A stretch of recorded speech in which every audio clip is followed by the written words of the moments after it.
Buenas tardes a todos. Soy Boris Marilque. Vamos a hablar del tema del día de hoy, que es cambio y pertenencia a políticas económicas y sociales en el Perú, comprendidos entre 1930 y 1990.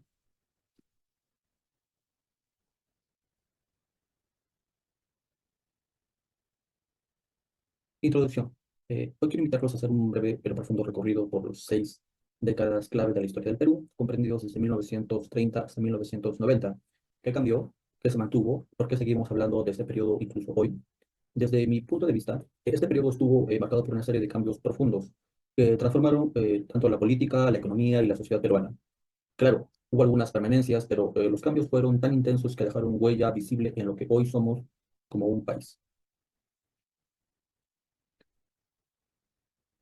En el tema de desarrollo político, fue entre golpes y reformas comprendidos entre 1930 y 1990. Primero hablemos de lo que es de la política. Imaginemos que el Perú es como un barco navegando en aguas agitadas. ¿Listo? Desde 1930 hasta 1960, la inestabilidad era muy constante. Todo empezó con el gobierno, con el golpe de Estado de Luis Miguel Sánchez Cerro en 1930. Le siguió el gobierno de Óscar Benavides de 1933 al periodo de 1939, en una época donde se conoce como la década de la infamia. ¿Se han preguntado por qué se llama así? Pues porque fue una época donde el autoritarismo y la censura y el fraude electoral estuvieron presentes sin disimulo. Luego vivimos una especie de ping-pong político alternando entre gobiernos, gobiernos militares y civiles. En 1948, Manuel Audría dio un nuevo golpe de Estado y gobernó hasta el periodo de 1956. En el año 1968, el general Juan Velasco Alvarado lideró un nuevo gobierno militar y gobernó hasta el periodo de 1975. Él aplicó reformas radicales como la reforma agraria y nacionalizó el sector como el petróleo y la minería. ¿Velasco fue un dictador o un revolucionario? Hay muchas interpretaciones, pero lo cierto es que intentó darle más poder al pueblo, aunque sin una planificación suficiente. En los años 80 regresó la democracia con el segundo gobierno de Belaúnde Terry, comprendidos entre el año 1980 y 1985. Pero su gobierno enfrentó un problema mayúsculo, la violencia política. Es aquí donde aparece Sendero Luminoso, fundado en el año 1980, y el MRTA, Movimiento Revolucionario Tupac Amaru, fundado en el año 1982. Grupos subversivos que iniciaron una guerra interna que causó miles y miles de muertes en las zonas rurales del país. Finalmente, en el gobierno de Alan García, comprendidos entre el año 1985 y 1990, se intentaron políticas populistas, pero terminaron mal. ¿Han escuchado alguna vez de la hiperinflación? Pues en este tiempo los precios subían tanto que comprar, por ejemplo, pan o leche era una pesadilla diaria. Eh, Desarrollo económico. En el tema de lo que es el desarrollo económico, pasó del modelo proteccionista al neoliberalismo. En este aspecto económico también hubo grandes cambios. Desde la década de 1940, el Estado impulsó la industrialización por sustitución de importaciones. En palabras simples, en lugar de traer productos del extranjero, se fomentó producirlos aquí en el Perú. Esto ayudó a crecer sectores como el sector textil y la manufactura. En el campo existían dos modelos, uno que era para exportar productos como algodón y azúcar y el otro modelo era orientado al consumo interno.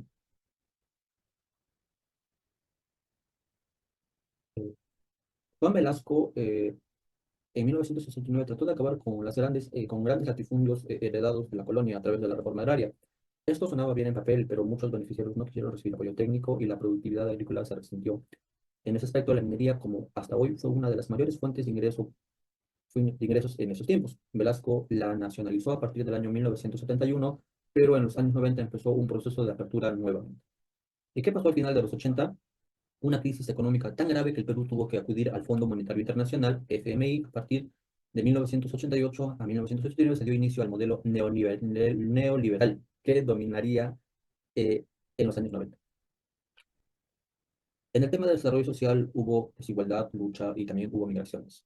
Ahora vayamos al terreno que fue netamente social. Las transformaciones aquí fueron de igual intensas. A partir de lo que es la reforma agraria en 1969, si bien fue un acto de justicia histórica, trajo consigo dificultades de implementación. Muchas pequeñas comunidades campesinas no estaban preparadas para la gestión colectiva de la tierra. En paralelo, los trabajadores comenzaban a organizarse, como por ejemplo hacían sindicatos, huelgas, demandaban mejores condiciones laborales, surgió un movimiento obrero fuerte, sobre todo desde los años 1960. También hubo cambios en la educación. Con la reforma universitaria impulsada en 1969, sectores populares accedieron por primera vez a las universidades. Esto dio lugar a una nueva conciencia crítica, pero también conflictos ideológicos. El despertar de movimientos indígenas en el año de los 70 y los 80 por fin comenzó a hablar de derechos culturales, lingüísticos y territoriales. Es decir, el Perú comenzó a mirarse como un país multicultural, aunque aún con muchos desafíos. Y por supuesto, no podemos olvidar del impacto de la migración del campo a la ciudad. Este fenómeno se intensificó en los 40 y los 80, transformando la geografía social. Surgieron nuevos barrios populares, barriadas y también una nueva clase media urbana que transformó la política y el consumo. Finalmente, la violencia política ya dejó una herida muy profunda. ¿Sabían que la mayoría de víctimas del conflicto armado eran quechohablantes del campo? El Estado respondía con represión y muchas veces con violencia indiscriminada. Conclusiones. Entonces, ¿qué conclusiones podemos sacar?